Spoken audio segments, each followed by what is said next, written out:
우리 함께 야고보서 말씀을 나눠보려고 하는데요. 잠언의 말씀을 묵상하는 것이 이제 마무리가 되고 지난 목요일부터 야고보서 말씀 묵상이 시작이 되었습니다. 여러분의 말씀 묵상을 돕고자 오늘은 야고보서의 전체적인 내용과 함께 오늘 읽은 1장 본문의 말씀을 함께 나눠보고자 합니다. 야고보서의 저자는 책의 이름대로 야고보라고 알려져 있습니다. 야고보는 성경에서 흔하게 등장하는 이름인데요. 구약 성경의 야곱의 이름을 따른 것으로 유대인들이 흔히 사용하는 이름이라고 합니다. 야고보라는 이름의 인물이 성경에 여러 등장하기 때문에 야고보서를 기록한 이가 이 신약 성경의 어떤 야고보인지는 정확히 알 수가 없습니다. 하지만 가장 가능성이 있는 것은 예수님의 형제이자 예루살렘 교회의 수장이었던 야고보가 아닐까 추정이 되고 있습니다. 그는 예수님의 공생의 기간에는 예수님을 메시아로 받아들이지 않았지만 부활 사건 이후에 예수님을 믿고 예루살렘 교회의 구성원이 된 인물입니다. 이 편지는 흩어져 있는 12지파를 향하고 있습니다. 때문에 이 편지를 받아보는 사람들이 대부분 유대 그리스도인이었을 것이라고 생각이 됩니다. 유대인 그리스도인 중에는 몇몇 부자도 있었겠지만 대부분의 사람들이 가난한 소장농이나 부유한 지주의 일꾼들이었습니다. 돈에 의한 힘의 질서는 세상의 당연한 질서죠. 돈이 많은 사람은 힘과 권력을 갖게 되고 가난한 사람은 그 앞에서 주눅이 들기 마련입니다. 그런데 문제는 그러한 질서가 하나님 나라를 맛보아야 하는 교회 안에까지 스며들어오는 것이죠. 교회에서도 소유로 인한 차별과 비교, 경쟁과 다툼이 있었습니다. 이러한 문제에 빠진 교회에 야고보는 지금 권면의 말씀을 전하고 있는 것입니다. 야고보서의 핵심은요, 행함인데요. 야고보서에서 가장 유명한 말씀이 2장 26절의 말씀입니다. 2장 26절의 말씀 제가 한번 읽어볼게요. 영혼이 없는 몸이 죽은 것과 같이 행함이 없는 믿음은 죽은 것입니다. 행함과 믿음에 대해서 지난주에도 간략하게 나눴었는데 사도 바울은 로마서와 갈라디아서에서 행함보다는 믿음을 강조하곤 했습니다. 그런데 야고보서는 행함이 없는 믿음은 죽은 것이다 라고 하면서 행함의 중요성을 굉장히 지금 딱 잘라서 이야기하고 있습니다. 얼핏 들으면 이거 모순 아니야? 라고 생각할 수 있습니다. 뭐가 맞는 얘기지? 나는 뭘 믿어야 되지? 그래서 믿음이 더 중요하다는 거야? 그래서 행함이 더 중요하다는 거야? 아무래도 야고보보다는 바울이 더 권위 있는 사람이니까, 영향력 있는 사람이니까 바울이 맞지 않을까? 라고 생각할 수 있습니다. 그런데 성경, 특히 이 서신서, 편지죠. 서신서는 편지를 쓰는 사람과 편지를 받아보는 사람의 특정 상황이 반영이 되어 있습니다. 그렇죠? 편지니까요. 이러한 점을 고려할 때 우리는 이 바울과 야고보의 서로 다른 이야기를 어떻게 소화해야 하는지 알 수 있습니다. 사실 여러분 생각해 보잖아요. 그럼 제가 하는 설교도요. 전체적으로 보면 서로 상충되고 모순되는 이야기들이 있습니다. 어느 날은 제가 여러분들한테 하나님을 막 의심하라고 해요. 성경에 대해서 끊임없이 질문을 던지라고 합니다. 그리고 어느 날은 여러분들의 모든 의지를 내려놓고 하나님을 전적으로 신뢰하고 의지하라고 얘기하기도 합니다. 또 어느 날은요, 여러분들 보고 맞서 싸우라고 얘기해요. 분노하라고 이야기합니다. 근데 또 어느 날은 참고 인내하라고 이야기하죠.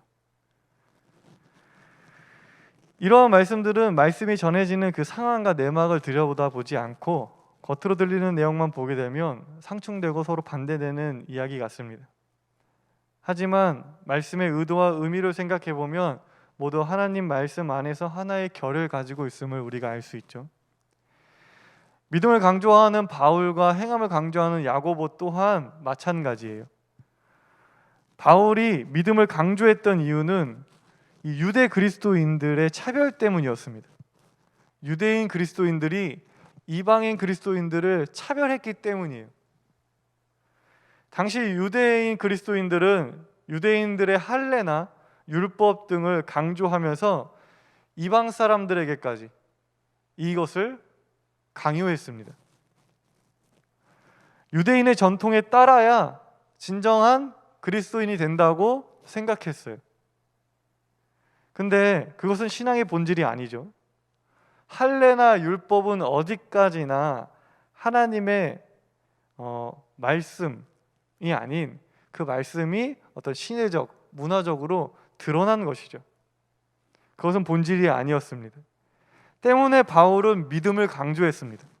그럼 할례를 받았냐 안 받았냐, 네가 율법을 지켰냐 안 지켰느냐가 중요한 것이 아니라 우리들의 마음속에 진정히 예수님이 있느냐, 그 믿음이 중요하다라고 말한 것입니다. 야고보가 말씀을 전하는 상황은요, 앞서 말씀드린 것처럼 이 빈부격차로 인한 교회 내의 갈등 상황이었습니다. 교회는 하나님 나라를 맛보는 곳이에요, 여러분.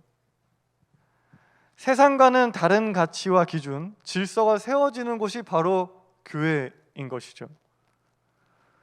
비록 세상은 돈과 힘이 지배하는 세상이지만 우리 모임, 이 교회만큼은 달라야 합니다.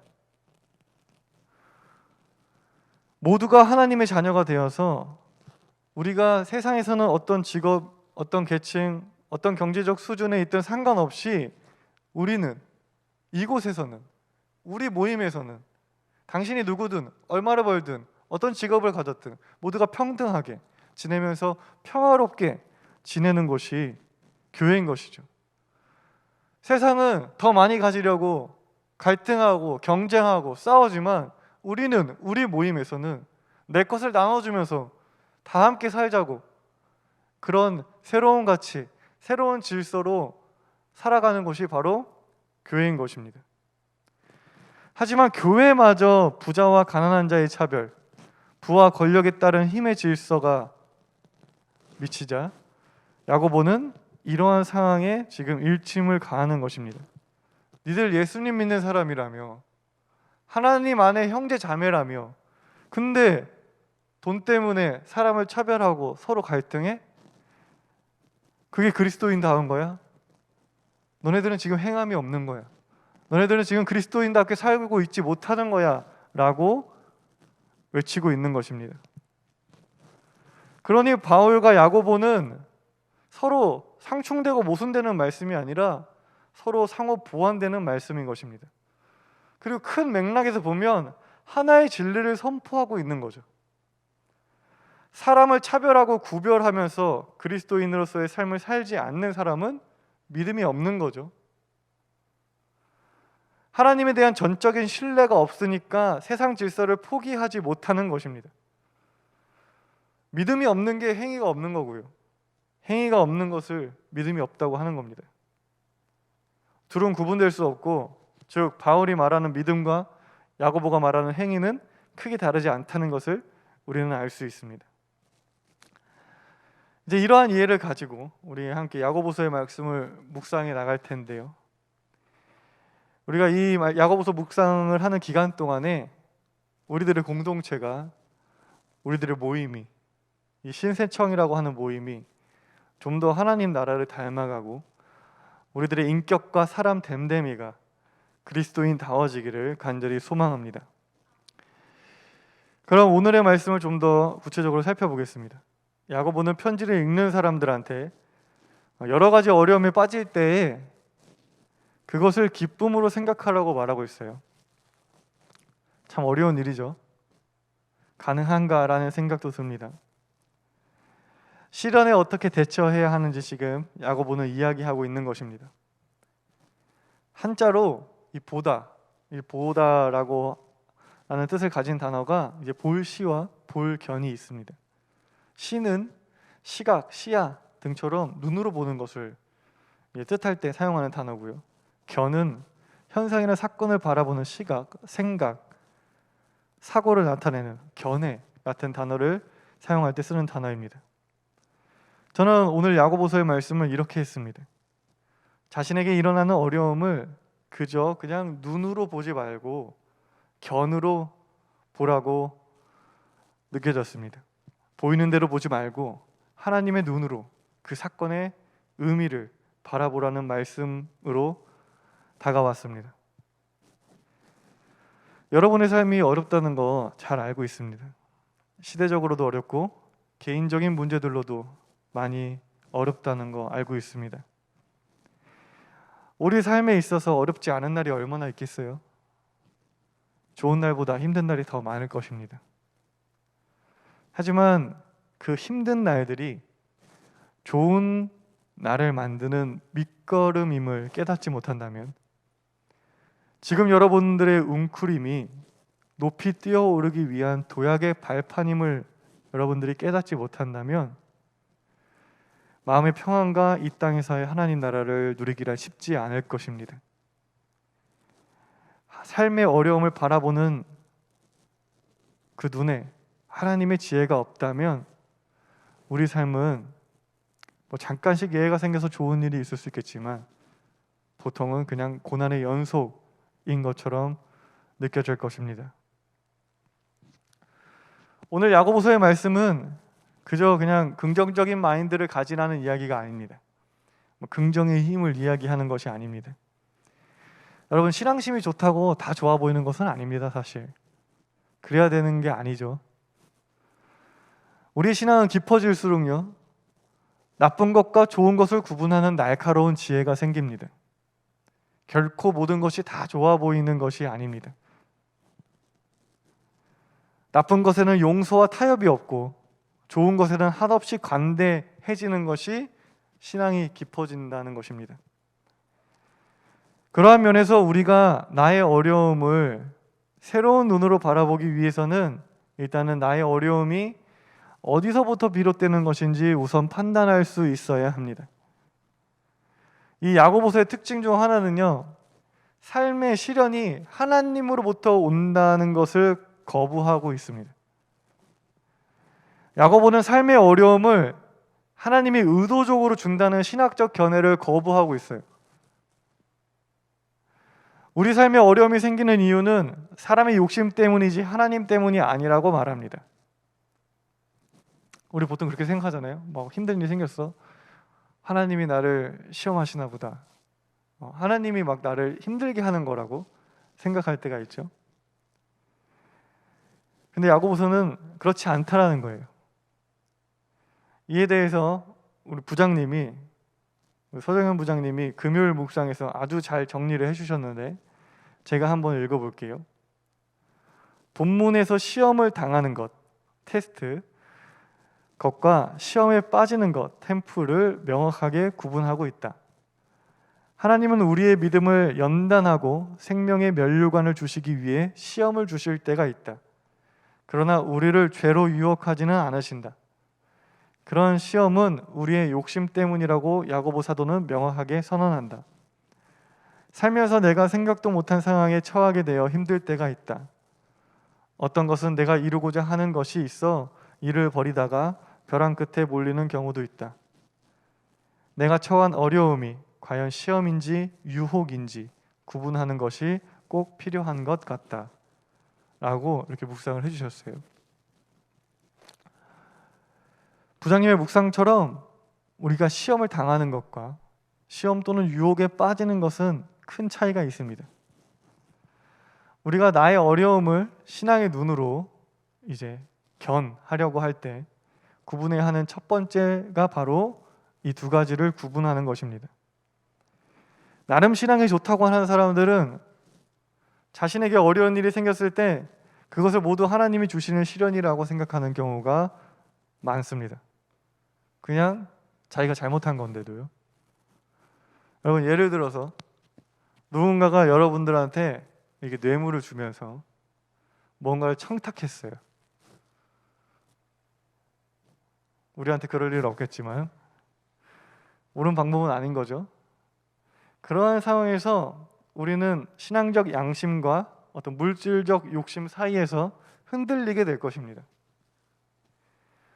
물론 여러분은, 여기 계신 분들은 제가 알기에 단호하게 거절할 사람들이지만, 만약에 시험에 이제 빠졌다고 쳐보겠습니다. 뇌물을 받았어요. 액수가 좀 커서, 작았으면 거절했을 텐데 커서 받았어요. 근데 뇌물을 받고 일을 처리하는 중에 이게 발각이 됐네. 그래서 여러분이 그것을 책임져야 하는 상황이 됐습니다. 그것은 하나님이 주신 시련인가요? 직장에서 쫓겨나게 되겠고 삶이 너무 어려워졌어. 그것은 하나님이 주신 시련이 결코 아니죠. 그것은 그저 자신의 욕심이 부른 화인 것입니다. 그것은 하나님이 나를 시험하시나 보다, 나를 성장시키려나 보다, 내가 이걸 극복해야겠다 라고 생각할 것이 아니라 그냥 회개해야 되는 거죠. 그것은 오히려 하나님의 시험이 아니라 벌이라고 생각하면서 회개하는 것이 맞을 것입니다. 반대로 뇌물을 받지 않았어요. 그래서 남들보다 가난합니다. 뇌물을 받은 사람들 사이에서 왕따를 당하고 고지식한 사람이라고 손가락질을 당합니다. 그러한 시련은, 그러한 어려움은 시험이라고 할 수 있겠죠. 물론 그것 또한 하나님이 주신 시련이라고 말하기보다는 더 정확한 표현은 하나님 신앙으로 생긴 시련이라고 말하는 것이 더 옳을 것입니다. 신앙인답게 살다 생기는 거룩한 시련인 것이죠. 그런 거는. 그러한 시련은요, 여러분을 성장시킬 것입니다. 여러분을 단단하게 할 거예요. 좀 힘들 수 있겠지만 정말 자유롭게 하고 부끄럽지 않게 하고 당당하게 하고 떳떳하게 할 것입니다. 그리고 그러한 시련은 여러분을 결국에는 반드시 굉장히 평안하게 하고요, 여러분의 삶을 풍요롭게 할 것입니다. 여러분을 이 땅에서 하나님 나라로 이끌 것입니다. 삶의 어려움은 이렇게 신앙과 관련된 거 말고도 그냥 많은 이유로 찾아옵니다. 애인과 헤어지거나, 외롭거나, 취업이 안 되거나, 몸이 아프거나, 미래가 걱정되는 등등의 어려움은 우리의 신앙과 상관없이 계속해서 우리의 삶에 찾아오는 어려움들입니다. 그러한 어려움들은 어떻게 극복해야 할까요? 야고보는 삶의 시련들을 인내함으로 완전하게 성숙한 사람이 되라고 말합니다. 그리고 그 인내의 과정 가운데 지혜가 필요하면 하나님께 지혜를 구하라고 말씀하고 있습니다. 성숙한 사람, 그 시련들을 인내해서 성숙한 사람이 되라고 얘기하는데, 성숙한 사람은 어떻게 될 수 있을까요? 일이 뜻대로 풀린다고 해서 우리가 성숙한 사람이 되는 것은 아닙니다.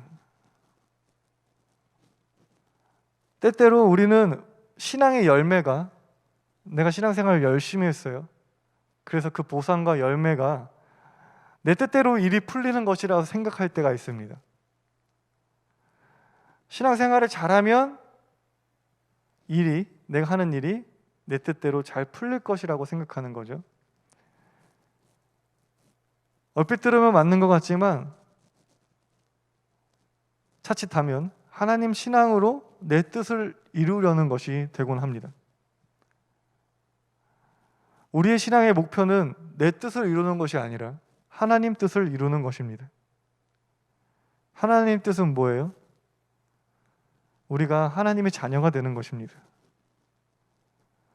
즉, 우리 신앙의 목표이자 신앙의 최고의 열매는 내가 하나님 자녀답게 성숙해지는 것입니다. 저는 여러분들이 삶의 일상적인 문제들 굉장히 많이 겪고 있잖아요. 그 어려움들을 어떤 방법으로 이겨나가고 극복해 나가야 되는지 하나하나 다 답을 내려줄 수는 없습니다. 하지만 바라는 거는요,